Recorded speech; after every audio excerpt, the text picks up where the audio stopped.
Welcome and thank you for standing by. Currently, all participants in our listen-only mode.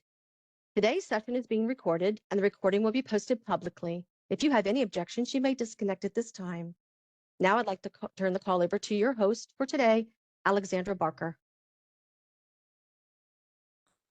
Welcome, everyone. Good afternoon for those on the East Coast, and good morning if you're on the West Coast. Thank you for joining our info session today to learn about the StatVentures Address Geolocation Challenge Phase 1. We'll be sharing a lot of information with you today, and in just a little bit, I'll be reviewing the agenda with you. Now I want to go over a few housekeeping rules. As Lisa mentioned, the session is being recorded, and the recording will be available for you on challenge.gov. And we'll be sharing some of those links with you via chat. So during this session, all lines will be muted. At the end of the presentation, we'll have a Q&A, and you need to raise your virtual hand to indicate that you want to ask a question. And the moderator will mute your line, and then you'll be able to ask us questions. But you can also submit your questions via the Q&A feature. So if you look at your screen, you should have a Q&A feature. You can go there and submit your questions. Please keep in mind, send the questions to all of us. So whoever is not speaking can be looking at the questions. So if you send privately to me or to Victoria, and we are speaking, we won't be able to see your questions. So make sure you don't send directly or individually to any of us. So us hosts and presenters will be using the chat for relevant information, to share links with you, things that we mentioned during our presentation.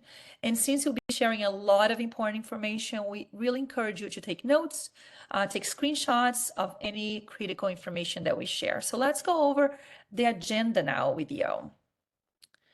So the first thing we're going to be covering today is what is the Census Open Innovation Labs and what is StatVentures? What is this program from the Census Bureau? Then we'll go over the actual challenge. What is the Address Geolocation Challenge? Then I'll review phase 1, the overview of the process, what it's all about. We're going to talk about the rules, the process, all the requirements, and then we're going to open for questions and feedback. Just to introduce myself, introduce all the presenters in this webinar with us. I am Alexandra Barker.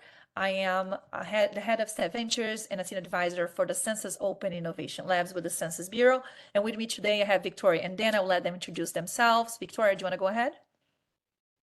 Hi, everyone. I'm Victoria Fine. I'm a senior advisor to the Census Open Innovation Labs, and I'm excited to share some great information with you today. I'll pass it over to Dan. Thank you. I'm one of the assistant division chiefs in geography division, and I'll be here to provide a little bit of background about the challenge and the MapTiger system. Thank you, Dan and Victoria. So now let's talk a little bit about the Census Open Innovation Labs and StatVentures. First, the Census Innovation Lab. What's our mission? And our mission is to source knowledge and solutions to solve key challenges for the Census Bureau, the public at large, through human-centered design data, creative media, technology, and to really work in collaboration with the public, with organizations to really help solve those problems at large. StatVenture is one of the newest programs within the Census Open Innovation Labs at the Census Bureau. We launched this program about over a year ago with a challenge called the Supply Chain Challenge. And this is now on phase 2. And meanwhile, we're working on a geography challenge, and now introducing you to the Address Geolocation Challenge. So what is StatVentures? Why we have this program? And of course, you can read from screen what it's a summary of it, but let me put in other words for you to try to really explain. The Census Bureau always working to improve the way it collects and disseminates data. So we have great staff looking ahead at technologies out there, but there are some solutions that we think the public organizations out there may have for us. So if we have something that we can't solve or we need to improve, we're thinking who out there may have a solution, may have a great idea that can really help us improve the way we do our business. And because everything is changing so fast, technology, the entire technology landscape, the demographic landscape, housing, geography, everything is changing so fast. Through StatVenture, we can scout technology in collaboration with the outsiders, with organizations, with people, with innovators outside of government to ensure that we can improve the way we conduct our business and collect and provide data to the public. So this is the mission of StatVentures. And one I'm going to talk about right now is the specific address geolocation challenge, which again is the second challenge from StatVentures. Okay, so how StatVentures works, and it regardless of what topic the challenge is, if it's supply chain or the address geolocation, the format of StatVentures is based on 4 phases. First is the concept, which is phase 1. We're working right now with the address geolocation challenge. And we're asking you just to send us an idea. Share your most innovative, radical idea to solve our problem statement. And this is again phase 1. Then we go to phase 2, which is the roadmap. It's when teams will submit an implementation roadmap to tell us how they would implement that idea, what level of effort would take on their end, on the Census Bureau end, what return on investment would have, how would the Census Bureau benefit from the implementation of that idea. And then we'll move into phase 3, which is the testing phase, where teams would have the opportunity, winning teams, to test their solutions in a real world scenario. And the ultimate goal of StatVentures is adoption. So that's phase 4. It's the Census Bureau identify a solution that works to solve our problem. We'll be able to adopt those solutions. So those are the 4 phases of StatVentures. Keep in mind, today is about phase 1. We're talking about the concept note. And we encourage that teams, all teams, if you have or not a solution ready to go off the shelf, join right away in phase 1, send your idea so we can really learn about what you have, what you're proposing, provide feedback, and really understand what your organization is bringing to us.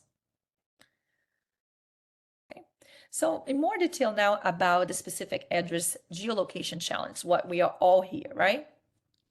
So let me go over what we are looking to solve here. So we are seeking to innovate how we geolocate residential units on the ground, especially in rural and remote locations in the United States. And myself and them can talk a little bit more why this is so critical and why rural and remote locations is even like more critical for us to find a solution. But remember, the Census Bureau capture and maintain residential addresses. So the geolocation of units for all the nation. And our difficulty is especially capturing and maintaining information for addresses that are not traditional mail city-style addresses. So how can we do that more efficiently and effectively instead of just sending a human to canvass the address to get that information, which you may imagine is very costly and it's hard to do it very often so we can maintain that list up to date. Like I mentioned, the landscape is changing in every direction. Whether it's technology or housing units, every day you have new housing units being built, you have areas being demolished. So that's changing so fast. How we should be able to maintain that? What solutions can help us maintain that and make that list complete and have all those addresses, again, including the rural and remote locations in the US. So to be more specific, we got a question the other day. So what is like a non-city style address? What a unit on the ground that doesn't have address would look like? So if you were to look at our address list, it's confidential, but if you were to look, you would see things like blue trailer under a tree and the zip code. And still, we have to be able to locate that unit so we can collect data. Because if you think of this address list, it's the canvas in which we build all our data collection operations. So if we have a very good, complete, and up-to-date list, we can do a very good job with data collection, whether it is the decennial census or our surveys. That is the base of our operations.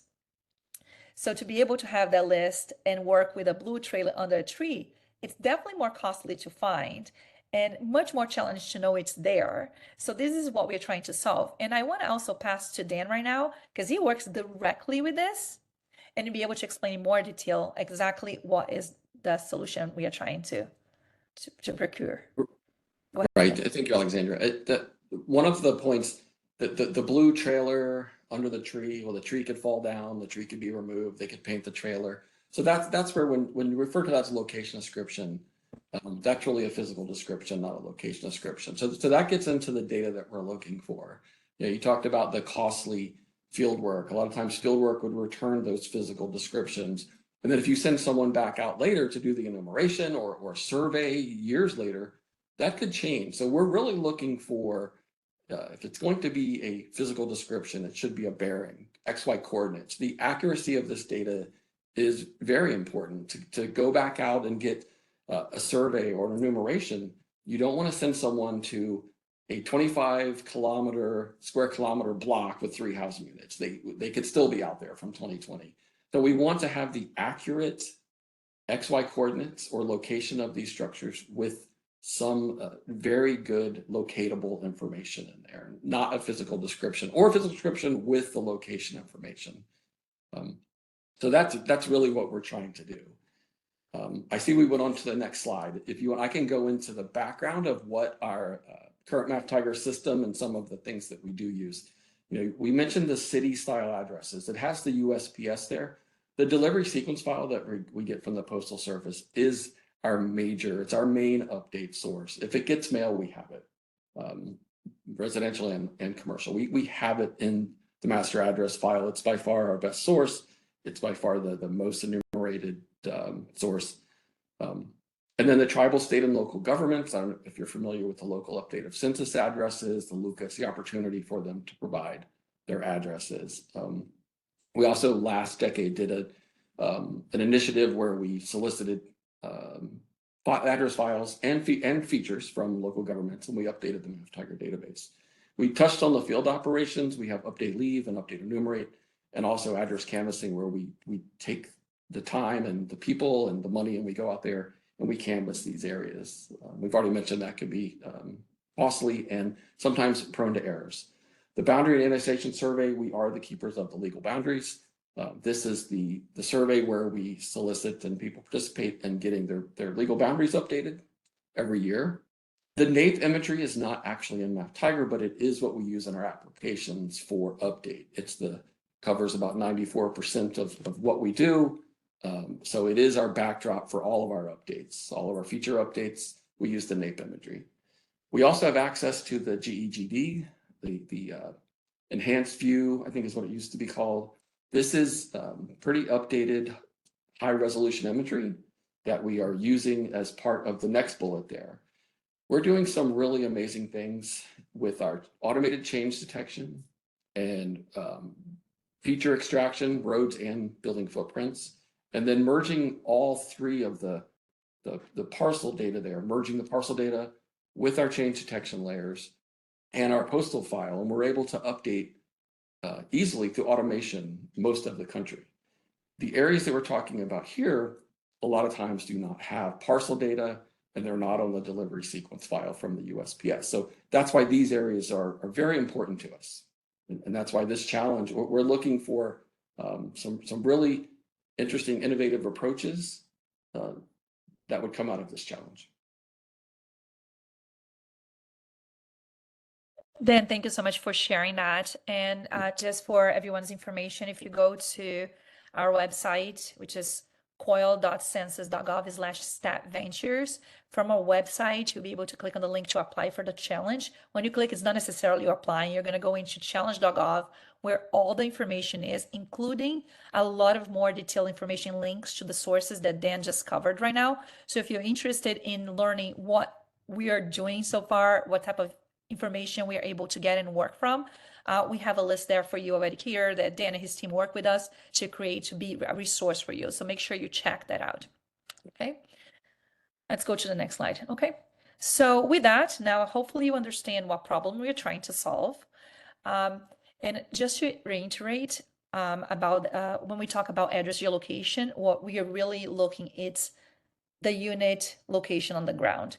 And for the purpose of this challenge, we are not looking at occupancy status. It doesn't matter. A place where people live or could live, we need to know it exists. So when we, let's say, look from the sky at the US right now, where could be units hitting, let's say, in the woods or in remote areas that we don't know, that we need to make sure they exist? Yes, we do.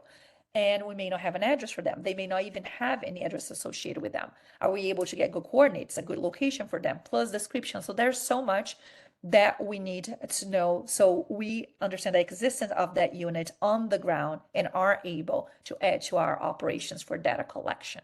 So that's the ultimate result of a good address list. So again, we don't want you to be constrained about thinking that you have to provide an idea that improves on anything we're doing. So don't be constrained by any of our current sources or our current methods. We really encourage you to come up with something very novel, innovative. It can be an approach that's totally outside the box. It doesn't have to be anything related to a traditional in-person canvassing method. That's one of the methods we use, and we're really trying to, not move away completely, but really reduce the need for it, right? Because of the cost and the size of the operations. So think very outside the box. Any idea that's very creative, as radical as it can be, please make sure you submit that to us. Okay, so let's go to the next slide, please. Thank you. Now bring Dan back a little bit here to add, as he is way more knowledgeable than I am on this topic. And just a caveat here, if I'm speaking too fast, because when I get really passionate about a topic, I speak fast and my accent kicks in and it gets really messy, please let us know via chat and I'll try to slow down. But I do get very excited about this and I can move really fast. So let's talk about areas of improvement. So when you're thinking of your idea, there are a few things that we're trying to tackle here. Is how complete our list is, right? So can your solution address that? Or can your solution help address how accurate the location of that blue trailer is? We know the description, but it might be painted red. Do we have the accurate location of that? How do we know that what we have for the description is the accurate place, the physical in the ground? There's just a lot in there that can help us with the accuracy of a unit, the location of a unit. Next is how often can your solution help us update our address list? Right? Is that something that we are going to get updated data every month, every year, every 6 months? So that's another area that it can be improved. And granular, that information about that unit, how much detail, how granular information, how much granular geolocation data we have on that unit. So these are the 4 main areas of improvement.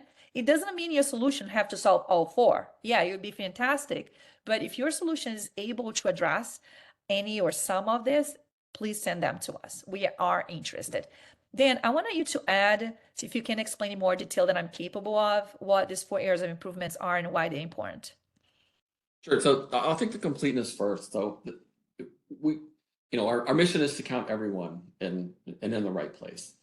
So the completeness of the address list is important, that we could have every housing unit or potential housing unit. We want where someone could live or is living. So that's where we get into the completeness, as well as the timeliness is kind of next. So it's one thing to build your address list. It's another thing to maintain it.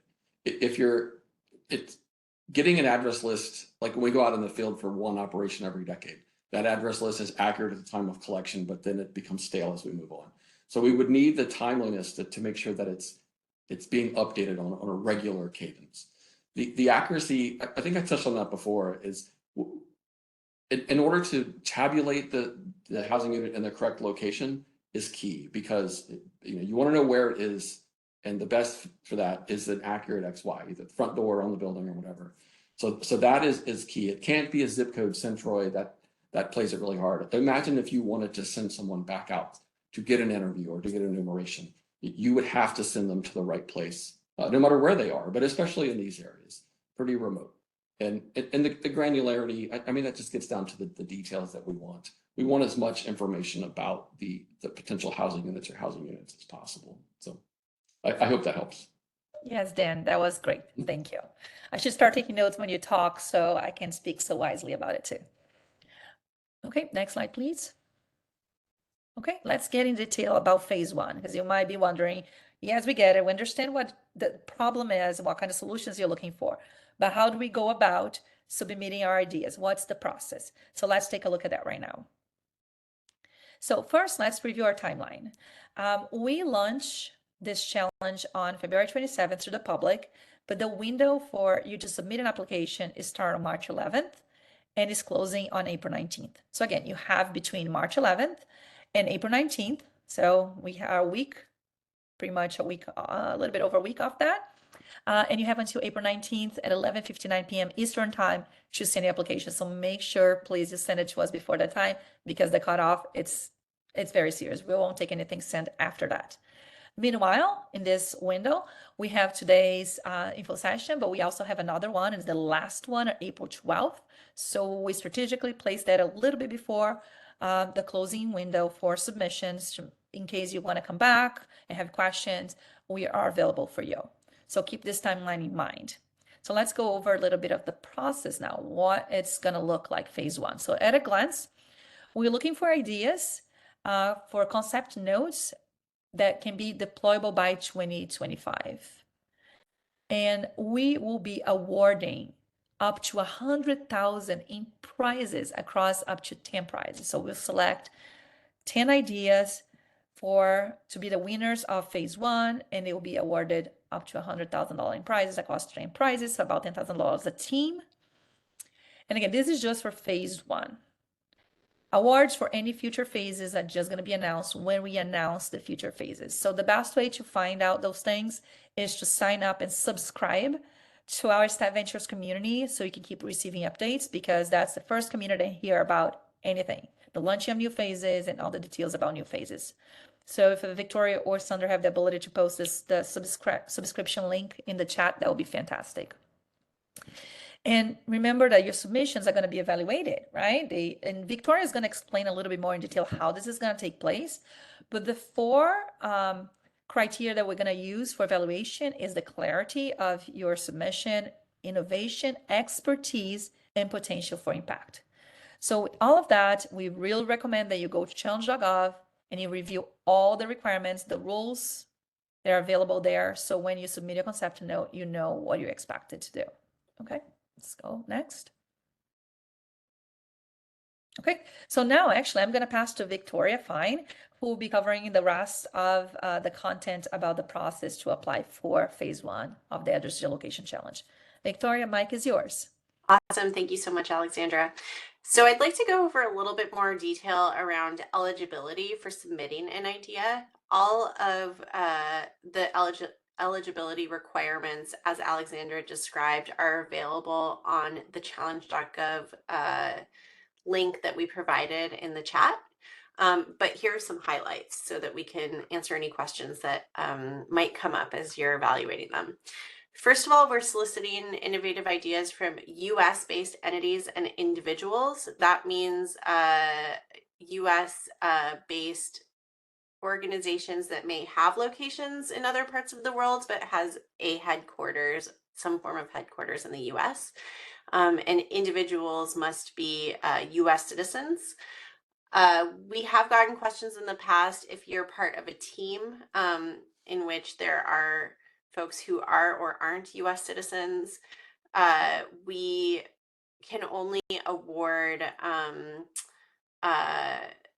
prizes and recognize organizations who the primary recipient is a US citizen. And that's part of the application that we ask you to provide and confirm that the recipient is a US citizen.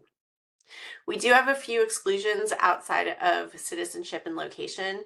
One is that US Census Bureau employees, as well as federal employees acting in the scope of their employment, cannot apply to the challenge, as well as federal contractors using federal funds to prepare their submissions. There are a few other details in there. If any of this is ringing an alarm bell for you, we really encourage you to look at detailed eligibility rules at challenge.gov. Great. To submit to the challenge, we've provided a template concept note for you to fill out.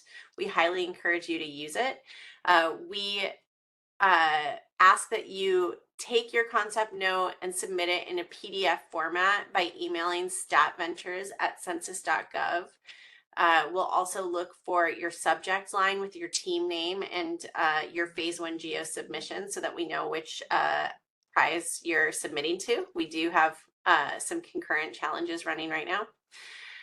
And as we mentioned, and maybe Sandra can post this in the chat, we do have a pre-made template for you to fill out that makes it a lot easier to provide all of the important information that judges will review to make sure that you are a fit for the challenge.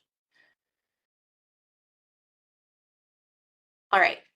So you're ready. You fit all the eligibility requirements. You're excited. You feel like you have a great solution. You're ready to submit within the confines of our submission window, which has already started and ends on April 19th. Here is what we're looking for. First, we'll ask you to submit an intake form, which is just a basic set of information about you. And then separately, we'll ask you to submit this PDF. So there are two parts of information submission. The intake form is just essentially basic information so that we know that we're receiving the correct application from the correct party. On the PDF concept note itself, this is what we're looking for. Part 1 is team information, very basic information about you, your team, and how to contact you. Part 2 is your concept note. We look for something that's less than 3 pages, and it should contain the following: your concept title and a tagline for that concept, which is essentially a 1-sentence elevator pitch for what you're trying to do. A short narrative description that describes what your concept is and how it works, why it's original, and if it has, and what its potential for improvement of current data is. How ready it is for implementation. We're looking for products that can be implemented from right now, tomorrow, until 2025. We also are looking to understand how your idea could change the way addresses are geolocated. So are you improving on an existing concept? Is this something completely novel? Give us some more details on where this fits from your understanding and how it improves on what the census is already doing. And then lastly, we want to understand why you're the right person to submit and execute on this. And I do want to add one thing here. There have been opportunities in the past where folks have submitted something where they are an expert in one part of the process and potentially not another part of the process. And in the winners cohort moving into future phases, we've been able to consider and match folks that have complementary ideas and talents. And so if you feel like you are just the right person to execute on a piece of the idea, we still encourage you to apply, and we can definitely help support folks who may want to find additional team members in the future if they want to apply for future challenges. Lastly, this part is optional. Oops, can we go back for a sec? The last part of the concept note is optional. You can provide multimedia supporting documentation. This must be in the form of a web link included in your application, not in your email with the application. Otherwise, it will not be seen by judges. And that multimedia content can either be an up to 4-minute video or 10 slides describing your concept. It cannot be a web link to your entire website. It cannot be pictures that are not part of a slide deck. And we will not look at things that do not fit within those confines. So heads up on that. Okay, now we can move forward. All right. So what can you propose in a concept note? A lot of things is the answer. We're really looking for a wide array of ideas.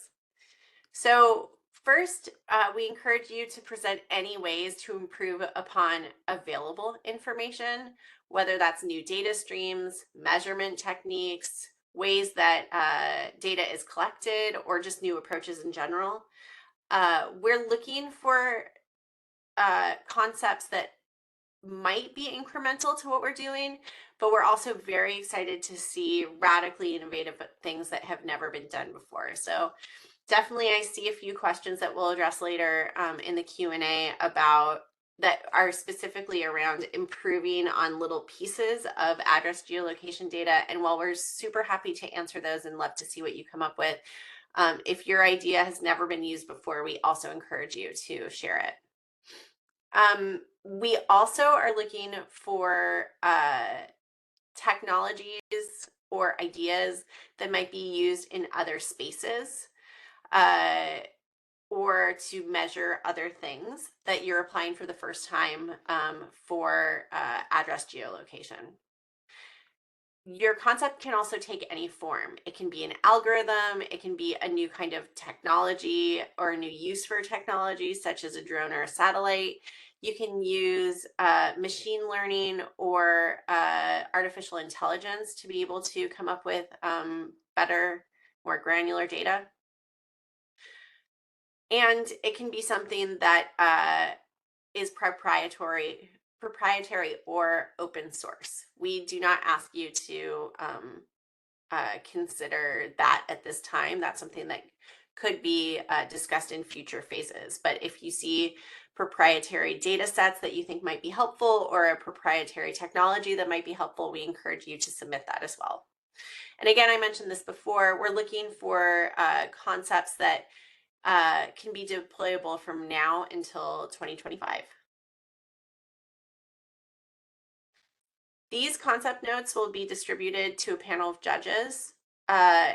Just the PDFs, again, will be distributed to this panel of judges. So please make sure everything that you submit is in that PDF.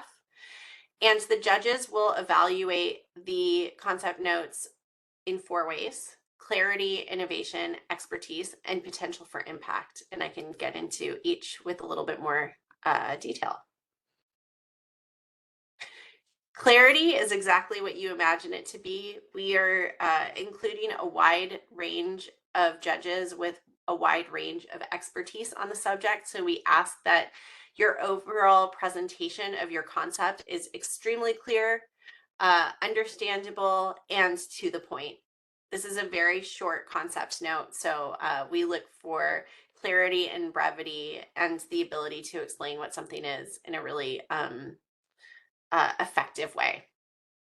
We can move on to the next one.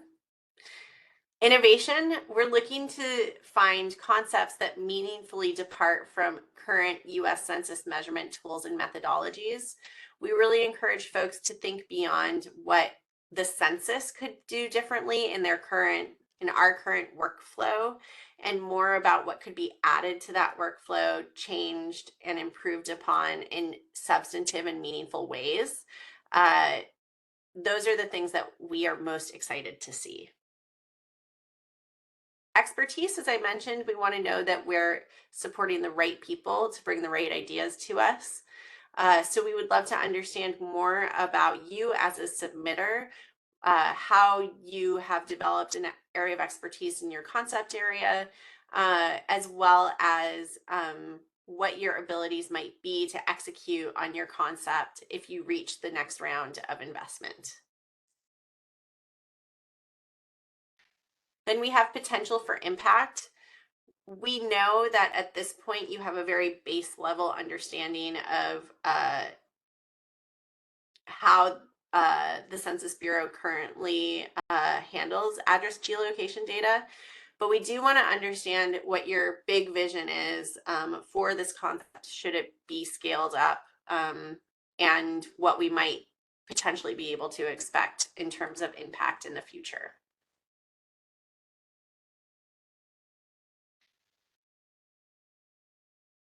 So lastly, we can talk about what happens once you get a concept note submitted and awarded. For phase 1, we will be awarding up to 10 prizes of $10,000. And we'll also be inviting these winners to join a phase 2 innovator cohort if and when phase 2 goes forward, in which participants develop a product roadmap for how they actually reach fruition with their concept. And with that, I'm going to pass it back to Alexandra to provide a few more details. Thank you, Victoria. Meanwhile, you were talking, I was trying to answer a lot of the questions. So I think there are a few left, but we can take some of them during the Q&A, the open live Q&A as well. So this is just to reiterate how to submit in our process here. So between now and April 19th, send us your concept note in PDF format to StatVentures@census.gov. We really encourage you to use the template that's available on challenge.gov. And actually I can, during Q&A, if I'm not the one answering, I can post in the chat for you guys, the link to the template and a lot of links. But we encourage, because if you follow the template, you will be submitting the concept note as intended. If you decide to create your own concept note, make sure you go to challenge.gov and read all the specifications there, all the requirements, because we would hate to have a great idea that's not meeting the requirements. That is not be a great scenario for us or for you. So make sure you do that. And again, review those requirements on challenge.gov. It will be really important to make sure you're submitting the way we ask you to submit, so you don't get disqualified just because of requirement. And we can go to the next slide. Okay, and just a reminder, we have one last info session on April 12th from 2 to 3 Eastern time. So if you still have questions, want to ask live questions, join us on that day. If not, we still have the sessions posted, the recording of the sessions, and you can use to refer to them. If you have any things you want to remember and information you want to refresh, or just watch those sessions. Okay, we can go to the next slide, which is the Q&A. So we can right now open to Q&A. So please raise your virtual hand if you have a question. And if we were unable to answer all of your questions in chat, feel free to also raise your hand and ask live. And we also continue to monitor here. In case you don't want to talk, we can ask you a question for you. Just let us know. Okay, you can go ahead, Lisa, and let us know if we have any questions. Yes, we do. I'm going to go ahead and send a request for them to unmute themselves.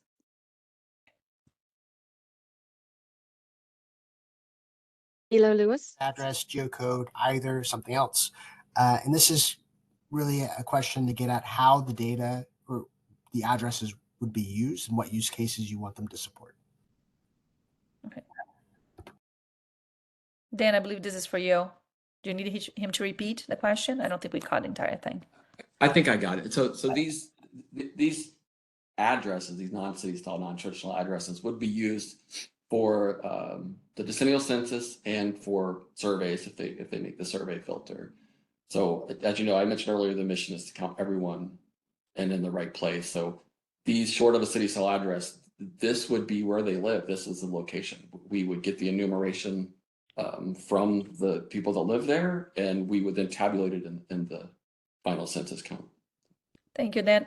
Can I add something to it? Because I was looking at the Q&A earlier, and I think there were a lot of questions that were talking about unique living circumstances. So I just want to clarify here that the address geolocation, it's about the unit itself, regardless of occupancy status. It does not matter at this point if someone is living there or not. Like Dan explained earlier, we just need to know where anyone could potentially live, right? And we're looking at units on the ground. We do have operations that are in the data collection side of the house that is work with this unusual circumstances, people living on the streets or in shelters, or let's say the circus that's mobile, things like that. They are seasonal workers. We do have operations that enumerate those living circumstances. They are not necessarily a housing unit, but we need the address on the ground of areas where people live or could potentially live. Correct, then? Yes, that's right. We have there are service-based enumeration and special operations areas in the Census Bureau that works to mobile food vans, emergency shelters, things like that. We do outreach and special operations that go out at the time of the decennial census to capture that data.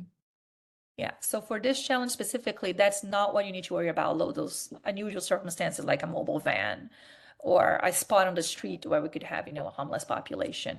We are looking at housing units that has residential addresses on the ground.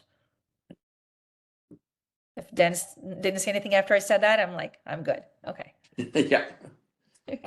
I did see a couple of the other questions in there. I don't know if we want to. Yeah, if you want to draft them. Okay. There's one about the next gen 911. So we do have representatives that attend the NENA conferences for the National Emergency Numbering Association. While we certainly applaud that and are happy that is going across the nation, we've started to see that in our delivery sequence file with the number of rural routes, the increased number of city style addresses. But these areas are still they're probably not going to get this for a long time. So take the Navajo Nation, the work that we have a pilot program with them now. I don't think that the next gen 911 is going to be there anytime soon. So, and we met with some people from Alaska, like these areas. While there's trying to do 911 in some of these areas, it's going to take a while, and it's going to be a while. And then the displaying of the new house number is also something that doesn't seem to catch up right away after the 911 initiatives. Okay.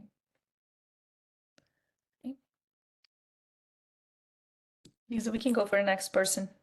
Okay, the next one, I'm going to send a request to Mir Mohammed. So I have a couple of questions. One of them is, I'm trying to understand what resources you have already explored and what resources do you have at your disposition to collect data. For instance, I'm just going to be outlined it so that please don't laugh at this. Do you have satellites or satellite imagery that you look at and then determine whether it's people living there or not? Or do you have low-flying drones that can take pictures and get more information? Have you looked at cell phone data to ascertain whether signals are coming from a particular location? Stuff like that. We have not used the cell phone location, that kind of data. I'm not sure if that really be comfortable with us doing that data. We have the broadband fabric, the challenge data from the broadband, which we are just starting to look into, thinking that could be areas that no broadband, no Wi-Fi. So perhaps those are these remote areas. We are looking into that. We have our satellite imagery. Like I said, we have the GED, which is MaxR. There's some Planet and Black Sky in there. We're also using Sentinel-2, which is updated every couple of days or every 5 days for our moderate change detection, as well as a NASA JPL product, the Opera Disturbance File, to validate our change detection. So we're able to find change and extract building. It's just attributing those features that we extract. That's the key. A lot of these areas, like I said, these are data deserts as far as sources. There's nothing in the parcel data. If they do have data, they don't have the time or money to update it. So it really is, we're trying to work, like I mentioned the Navajo Nation pilot. It's not just an address pilot, give us your addresses. We're trying to help them understand geodatabases and how to update and provide our expertise on how to build address databases. So, okay, if you're looking at, so you're saying that every 2 days or every 5 days you have the satellite data for, I'm assuming most of the nation at least, if not all. It takes a lot of money to go through that data, just finding changes, just throwing these pictures around. Is that what you do? I'm trying to understand what kind of solution to bring to you, so that it is something that is worthwhile for the Bureau. And that's why we do the Sentinel-2, because it's moderate resolution. We do that compute using the moderate resolution. It's fast and it's efficient. It's not as costly as using like high resolution or tasking. The European Space Agency flies it, or the satellites, they collect it every 5 days. It's cheap as far as processing goes, so we're able to run that as we need. We get into the high resolution, the areas identified in the moderate, we run that in our cloud environments, and we run those special areas. That's where we save on money. It's not running the whole nation in high res. I see. Okay, so Alexandra just said that we're interested in housing units on the ground, so apartments or multiple housing units, more than the unusual people living out in the forests or farms or wherever. The housing units information should come from USPS very quickly, because as soon as somebody sends one letter to them, USPS knows about it. Is that not sufficient?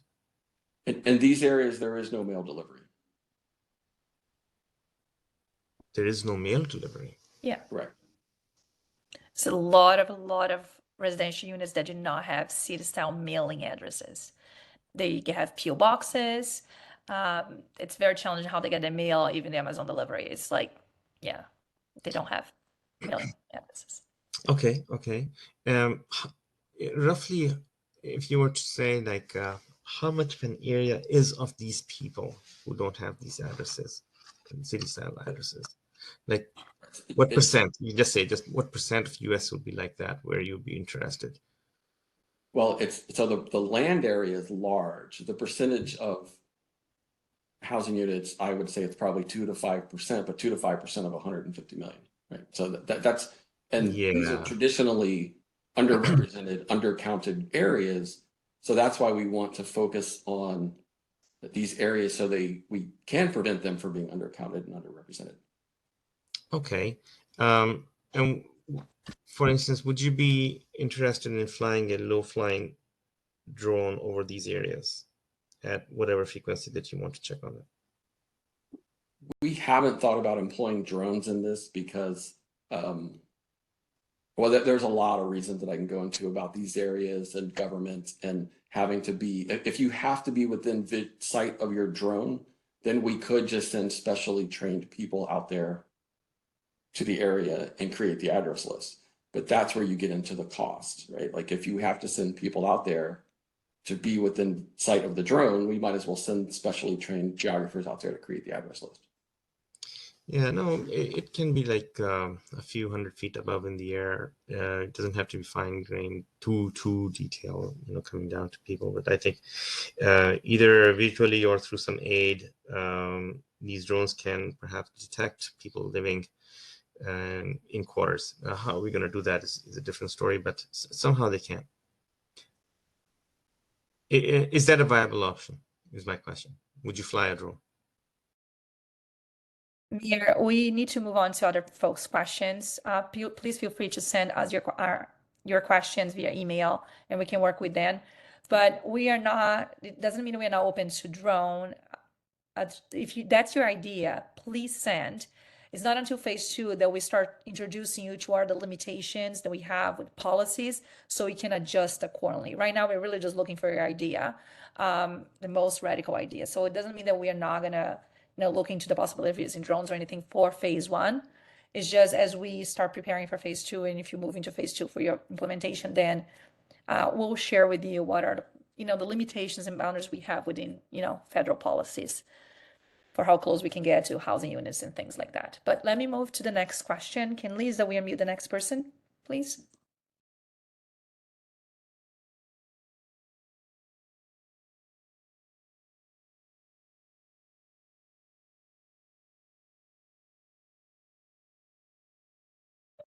Lisa, do we have anybody else with a question?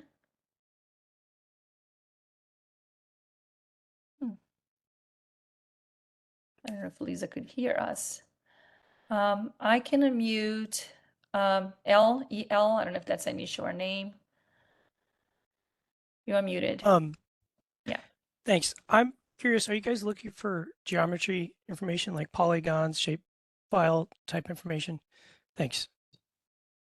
If you have building footprints, like that kind of geometry, like I mentioned the parcels, whether that has geometry, but it doesn't necessarily have to be. It could, for the accuracy, if you have an XY coordinate, but like I said, a building footprint, that would be geometry. That would be a polygon. Okay, thank you. Okay, the next person in the queue would be Victor. I'm about to unmute you and send you a request to unmute. So I want to know, can Census Bureau identify the accessory dwelling unit address and to be added into your map address list? Because most of case the ADU, they will convert it from the nearby like a garage, even though they attach a garage. It's hard to tell from the aerial photo, something like that. Right, and the aerial photos are just a small part of the process. So we have the parcel data. We are also looking into permit data. So let's say they wanted to make that an official apartment and do some fixing up to it and they applied for a permit, we would notice that. And like I said earlier, if it gets mail, we get it. The accessory dwelling units, we're putting together some teams because we also have hidden housing units, which we need to define. And the accessory dwellings, we're following them very closely. I think we saw some California legislation to offer tax incentives. So then people, because of the housing crisis, then they would become sort of more out in the open. They wouldn't be hidden. They would be on their permit data, their parcel data, and possibly even the delivery sequence file. But we are starting to look at other sources to do this, as well as at the time of enumeration to tweak maybe the questionnaire to sort of prompt those questions like, do you have someone living in your basement? Do you have someone living in an apartment in your garage, related or unrelated? So we're starting those now with possibly some tests.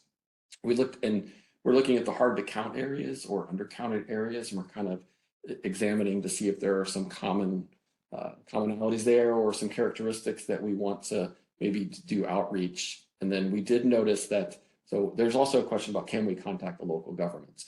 Yes, we have OMB clearance to contact local governments, and we also have the local updated census operation where they can provide us their data. So if they suspect or have hidden units, we get them. And just yesterday, 2 days ago, I was looking at a tract in DC where someone suspected there were basement apartments, and we had them from the 2020 Luga operation. All right, thank you. Thank you.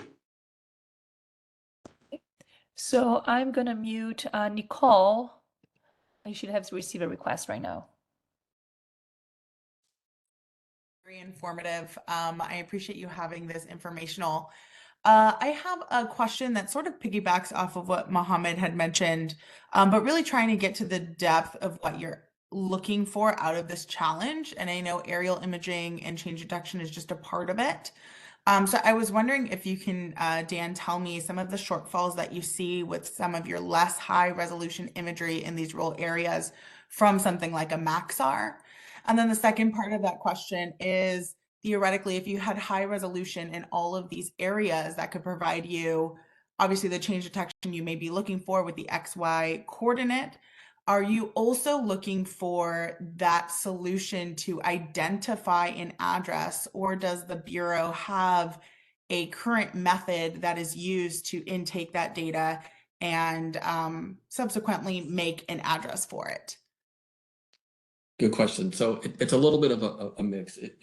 I'll take the easy low hanging fruit. Like, I live in Fairfax County, great parcel data, great online sources. There's change happening all the time.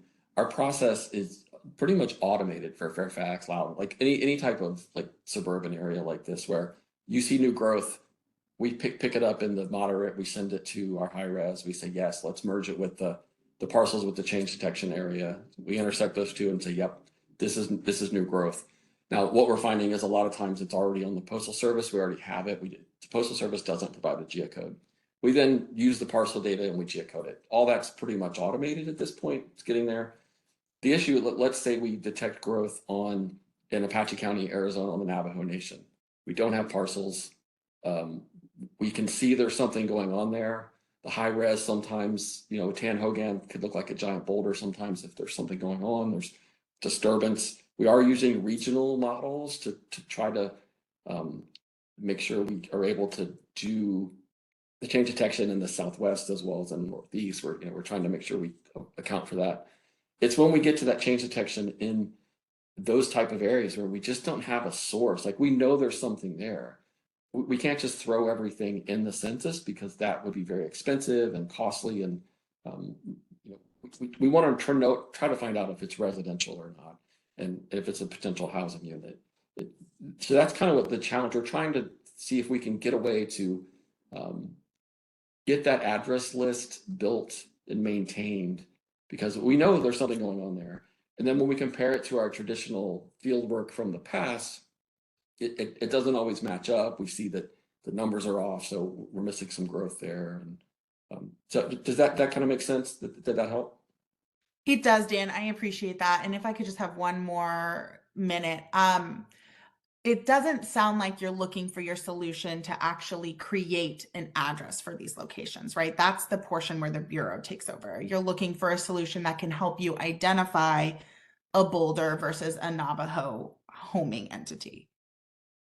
I think both would be great because it's that the currency of the address list as well. So like creating the address is also a part of this as well. Okay, no, that definitely answered my question. Thank you so much. Okay. Yep. Thank you. I have Vanessa. I'm on your line.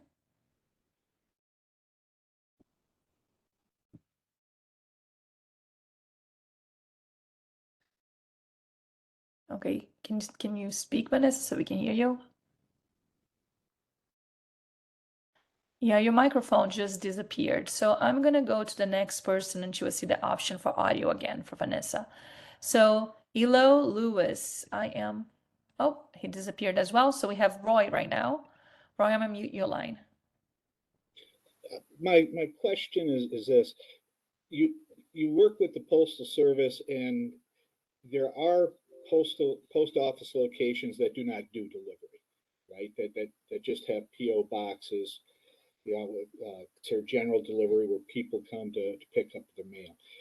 Is that a indicator that can be leveraged that says this area, definitely has people?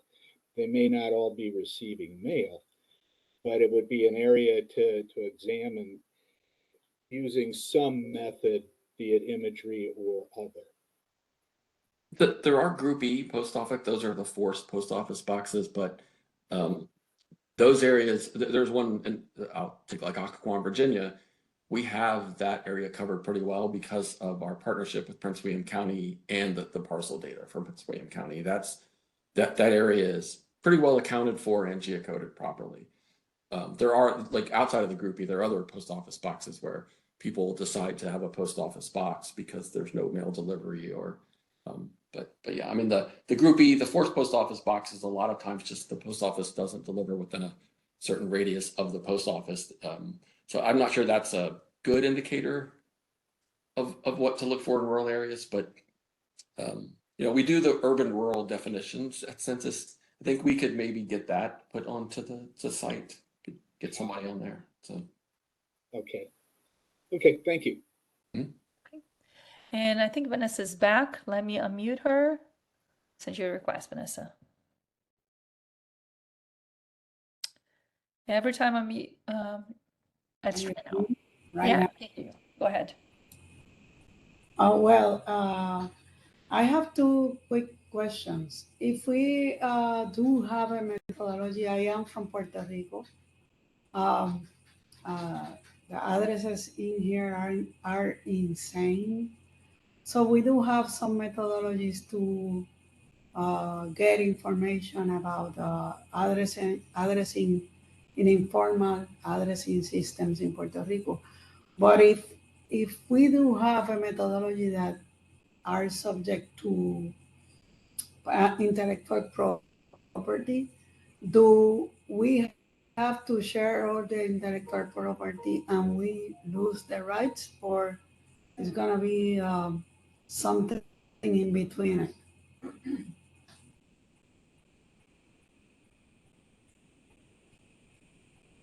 Dan, do you want to take that one? I think it sounded like she was asking if would they lose their proprietary like methodology or model. I was Yeah. Puerto Rico would be included in this area. It is one of those areas where we're lacking good addresses, but I think she was asking if they would lose their proprietary model or methodology for identifying addresses. Is that what you were saying, Vanessa? Is that? Yes. Okay, got it. Okay. So Vanessa, if you go to our terms and conditions, you see there that you have the right to all that you submit. So if you have a technology proprietary, that's yours.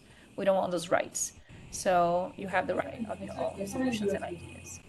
And the second question was if you decide on technologies and organic technologies or mix and match of technologies, are you gonna in the future contract or hire those groups that submitted the final technologies that you choose?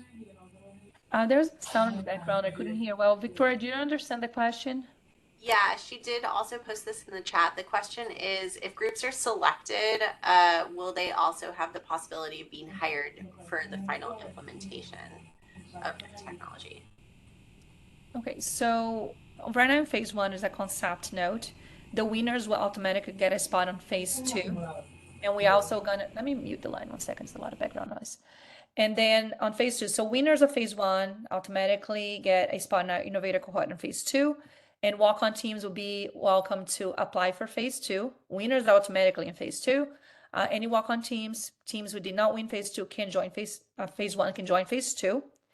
And then we have phase 3, only after phase 3, if any of those solutions are able to address our problem statement, then we're going to look into adoption. So adoption is the 4th step.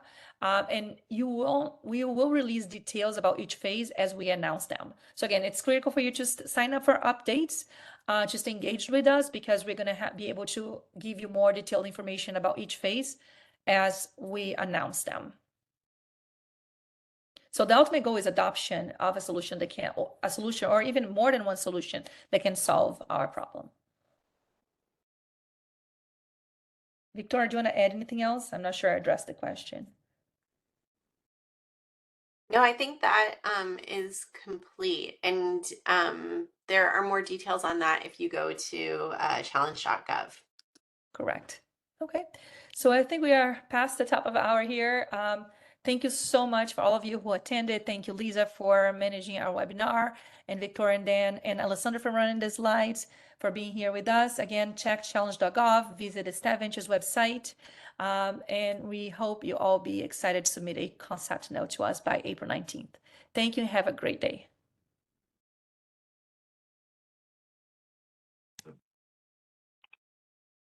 This concludes today's webinar. Thank you for your participation. You may disconnect at this time.